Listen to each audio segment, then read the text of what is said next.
ఒక భవనం యొక్క నేలమట్టం నుండి మరియు మొదటి అంతస్తు నుండి చర్చి గోపురాన్ని చూసేదే 60 డిగ్రీలు మరియు 45 డిగ్రీల ఊర్ధ్వ కోణాలు ఏర్పడినవి. అయితే మొదటి అంతస్తు 5 మీటర్ల ఎత్తుంది.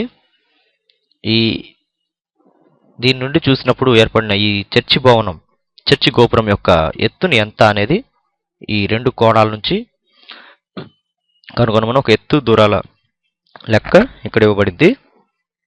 జాగ్రత్తగా దీనికి సంబంధించి ఒక ముందు డయాగ్రామ్ గీసుకుందాం.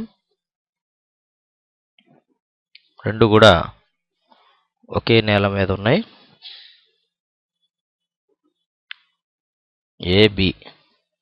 ఏ భవనం అడుగు భాగము, బి మొదటి అంతస్తుల భాగం అనుకుంటే కొంచెం కిందకి గీద్దాం.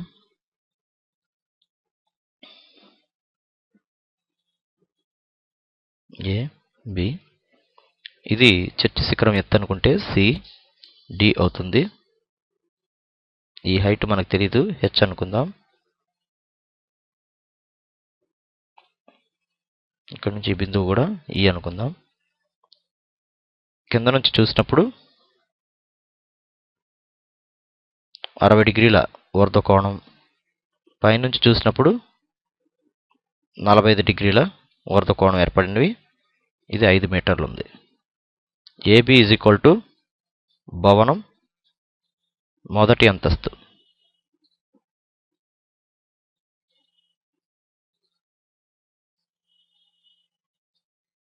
ఐదు మీటర్లు.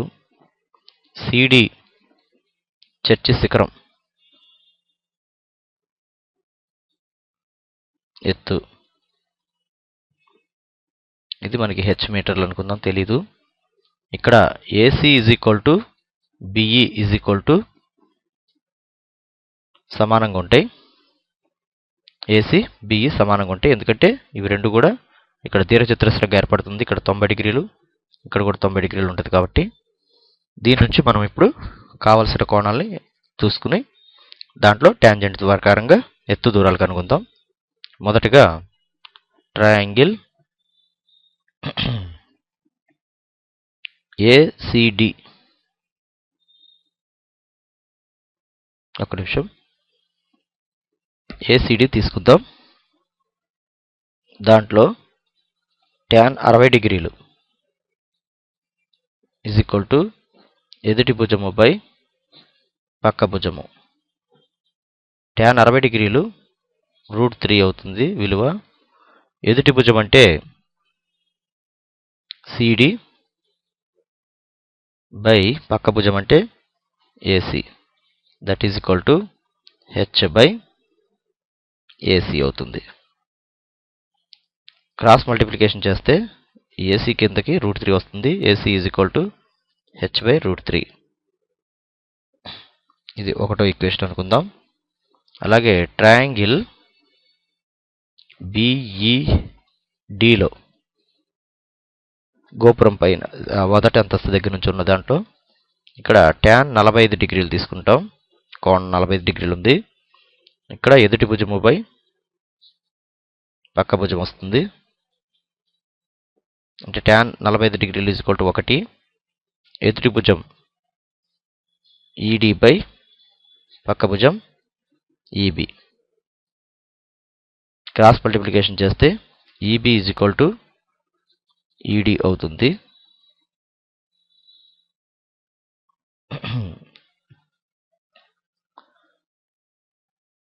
లేదా బిఈ ఈజ్ ఈక్వల్ టు ఈడి అంటే హెచ్ మైనస్ 5 మీటర్లు అవుతుంది. ఇది రెండవది. ఇందాక మనకు వచ్చిన మొదటిది మరియు ఇది సమానం. AC is equal to BE, అవి రెండు కూడా రెక్టాంగిల్కి ఎదురెదురు భుజాల్లాగా ఉన్నాయి. కాబట్టి దీని నుంచి H by √3 is equal to H minus 5 అనేది రెండు కూడా సమానం అవుతాయి. దీన్ని మనం ఏం చేద్దామంటే క్రాస్ మల్టిప్లికేషన్ చేద్దాం. హెచ్ మైనస్ 5 ఇంటూ √3 అవుతుంది. ఇప్పుడు √3 హెచ్ అలాగుంచి √3తో మల్టిప్లై చేస్తే √3 హెచ్ మైనస్ 5 √3 అవుతుంది. ఇక్కడ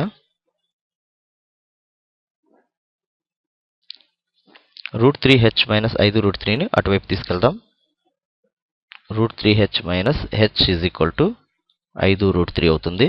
అంటే మైనస్లు ప్లస్లు ఒకవైపుకి తీసుకొస్తే ఇక్కడ h కామన్ తీస్తే √3 మైనస్ 1 వస్తుంది. 5/√3 అలాగే ఉంటుంది. h ఇక్కడ నుంచి √3 మైనస్ 1 అటువైపు తీసుకెళ్దాం. 5√3/√3 మైనస్ 1. ఇప్పుడు మనం √3 ప్లస్ 1తో మొత్తాన్ని కూడా అక్కడ నేను చేద్దాం. హారంలో √3 minus 1 √3 plus 1 a minus b into a plus b లాగా ఉంది కాబట్టి a² మైనస్ b² అవుద్ది. అంటే √3 whole square minus 1 whole square. పైన ఉన్న వాటిని మాత్రం కరెక్ట్గా మల్టిప్లై చేస్తే 5√3 ఇంటూ √3 5 ఇంటూ 3 అవుతుంది. 5√3 ఇంటూ 1 5√3 అవుతుంది. h is equal to